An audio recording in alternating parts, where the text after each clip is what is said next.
Half minutes before the closing bell rings, take a look. The Nasdaq is about to close at a lifetime high again. Let's bring in Nuveen Asset Management equity strategist and all-around brilliant guy, Bob Dahl, who says it gets even better. You say in your note, in latest, that the third quarter earnings will look better, that things will be better, and here we have the Nasdaq at another high. These averages keep grinding to new highs slowly but surely. The worst comparison, the bottom of the earnings recession, was the first quarter. Second quarter was less bad. Third quarter, we're likely to be maybe modestly positive, and the fourth quarter better than that. Market's got to like that. Yesterday, Carl Icahn said to Neil Cavuto, if you're an investor and you're not worried, you're not paying attention. I'm always worried. Markets love to climb the proverbial walls of worry. I'm worried about a lot of things, Liz.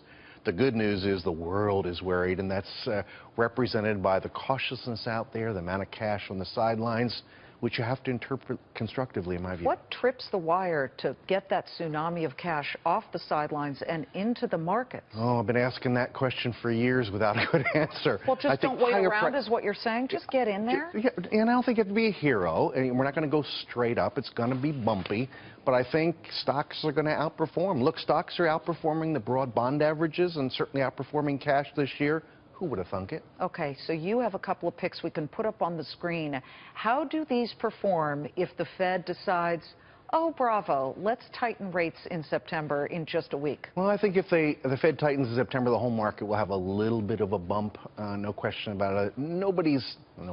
Most people are not expecting September, maybe December. I'm in that camp. So September would be, what does the Fed see that we don't see? The economy is growing, but it's grinding. To do it a couple months before the election, unusual. Yeah, we got the Fed Beige Book, which is sort of regional activity opportunities to show how the world is doing here in the United States. And it basically said we have a tight labor market, consumers doing okay, consumer stocks, you know, you look at a Delta, for example, you think people are going to be flying more?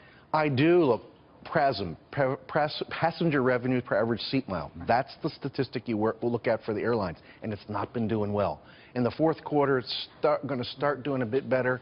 Airlines are very, very cheap. Here we go. It's a record for the Nasdaq, Bob. Let's toast to that. Yeah, let's toast to that. Although Apple wasn't exactly the cause of it. As we close today, the Nasdaq heads for another record high, the 7th of the year, with Apple seeing just a 2/3% gain.